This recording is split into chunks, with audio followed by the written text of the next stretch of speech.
नमस्कार, स्वागत है आपका एक नई वीडियो में। आज लगभग हर इंसान एक शब्द बोलता है, स्ट्रेस। लेकिन हैरानी की बात यह है कि ज्यादातर लोग स्ट्रेस में हैं, पर बहुत कम लोग जानते हैं कि स्ट्रेस असल में है क्या, ये कैसे होता है, क्यों कुछ लोगों को ज्यादा होता है और इससे बाहर कैसे निकला जा सकता है। तो आइए समझते हैं इससे बाहर कैसे निकला जाता है। सबसे पहले ये समझ लो कि स्ट्रेस है क्या। स्ट्रेस कोई बीमारी नहीं है, स्ट्रेस कोई मानसिक कमजोरी नहीं है, स्ट्रेस कोई पागलपन नहीं है। स्ट्रेस दरअसल शरीर और दिमाग की एक प्राकृतिक सुरक्षा प्रणाली है। जब दिमाग को लगता है कि कुछ गलत हो सकता है, कुछ संभालना मुश्किल हो रहा है या खतरा है, तो दिमाग शरीर को अलर्ट कर देता है। इस तैयारी की अवस्था को स्ट्रेस कहते हैं। इसके लक्षण जैसे दिल तेज धड़कता है, सांस तेज हो जाती है, शरीर टाइट हो सकता है, यही स्ट्रेस है। मतलब स्ट्रेस हमें नुकसान पहुंचाने नहीं, बचाने के लिए बना है। तो आइए अब समझते हैं स्ट्रेस कैसे होता है। अब ध्यान से सुनो, स्ट्रेस एक दिन में नहीं होता, ये धीरे धीरे बनता है। जब कोई चिंता आती है, दिमाग उसे खतरा मान लेता है। दिमाग एक ग्लैंड को सिग्नल भेजता है जिसका नाम है एड्रेनल ग्लैंड। वहां से हार्मोन्स निकलते हैं, एड्रेनालाइन और कोर्टिसोल। शरीर में बदलाव होते हैं, दिल तेज धड़कता है, सांस तेज हो जाती है, मांसपेशियां टाइट हो जाती हैं, ध्यान सिर्फ खतरे पर हो जाता है। ये हार्मोन शरीर को कहते हैं तैयार हो जाओ। यह प्रोसेस कुछ मिनटों के लिए तो ठीक है, लेकिन जब हर दिन, हर समय, हर चिंता पर यही प्रोसेस चलता रहे तो दिमाग थक जाता है, शरीर थक जाता है और यही से स्ट्रेस समस्या बन जाता है। तो अब समझते हैं स्ट्रेस क्यों होता है। अब सवाल यह है कि आज स्ट्रेस इतना ज्यादा क्यों है? क्योंकि आज हम ज्यादा सोचते हैं, कम जीते हैं। हम बीते कल की गलती और आने वाले कल के डर में आज को कुचल देते हैं। फिर तुलना आती है, उसके पास ये है, वो आगे निकल गया, मैं पीछे क्यों रह गया।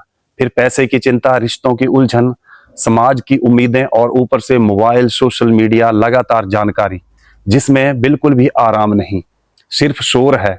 दिमाग को आराम का समय ही नहीं मिलता। तो जानते हैं स्ट्रेस कब बढ़ जाता है? स्ट्रेस खासकर तब बढ़ता है जब हमें लगता है सब कुछ हमारे ही ऊपर है।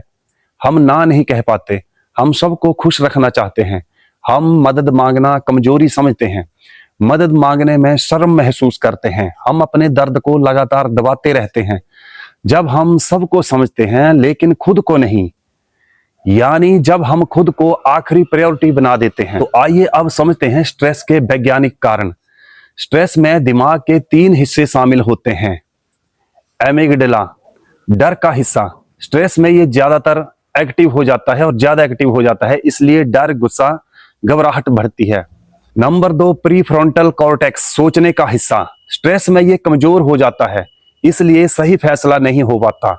Number 3, cortisol hormone. अगर कॉर्टिसोल लंबे समय तक हाई रहे, इम्यूनिटी घट जाती है, नींद खराब हो जाती है, बीपी बढ़ जाता है। इसलिए स्ट्रेस सिर्फ मन की बात नहीं, पूरे शरीर की समस्या बन जाती है। स्ट्रेस के लक्षण, मानसिक लक्षण जैसे चिंता, बेचैनी, खालीपन, किसी चीज पर फोकस ना कर पाना। शारीरिक लक्षण जैसे सिर दर्द, थकान, पेट की समस्या, नींद ना आना। और व्यवहार में गुस्सा, चुप्पी, लोगों से दूरी, नशे की आदत। स्ट्रेस हर किसी में अलग अलग तरह से दिखता है। स्ट्रेस किस किस को हो सकता है? स्ट्रेस बच्चों को भी होता है, नंबर और तुलना से, युवाओं को करियर और भविष्य से, पुरुषों को जिम्मेदारी से, महिलाओं को हर रोल परफेक्ट निभाने के चक्कर से, बुजुर्गों को अकेलेपन से। तो देखने की बात यह है कि स्ट्रेस उम्र नहीं देखता, स्ट्रेस किसी एक का नहीं है, बस हर कोई अलग अलग तरह से झेलता है। स्ट्रेस मैनेजमेंट क्या है? स्ट्रेस मैनेजमेंट का मतलब स्ट्रेस को खत्म करना नहीं है, क्योंकि स्ट्रेस तो पूरी जिंदगी रहेगा। स्ट्रेस मैनेजमेंट का मतलब है स्ट्रेस को समझना और उस पर नियंत्रण पाना। तो अभी समझते हैं स्ट्रेस को मैनेज करने के वैज्ञानिक तरीके। Control versus no control. जो हाथ में नहीं है उसे छोड़ना सीखिए। ब्रीदिंग, धीमी सांस से कोर्टिसोल कम होता है, ये दिमाग को सिग्नल देती है कि खतरा नहीं है। नंबर 3, फिजिकल मूवमेंट जैसे चलना, काम करना, नेचर से कांटेक्ट में रहो। नंबर 4, बोलना। स्ट्रेस साझा करने से कम होता है, अगर मन में कोई बात है तो उसे दूसरों से बोलें। नंबर 5, डिजिटल लिमिट, दिमाग को ऑफलाइन चाहिए। और आखिरी बात, अगर आज आप स्ट्रेस में हैं तो खुद को दोष मत दीजिए। इसका मतलब ये नहीं है कि आप कमजोर हैं, इसका मतलब ये है कि आप जिम्मेदार हैं, संवेदनशील हैं और बहुत देर तक आप मजबूत बने रहने की कोशिश करते रहे। अब थोड़ा रुकना, थोड़ा खुद को सुनना, थोड़ा अपने लिए जीना, ये हार नहीं है, ये समझदारी है। और शायद यहीं से स्ट्रेस कम होना शुरू होता है। और अंतिम बात, स्ट्रेस आपकी कमजोरी नहीं है, स्ट्रेस इस बात का सबूत है कि आप जिम्मेदार हैं।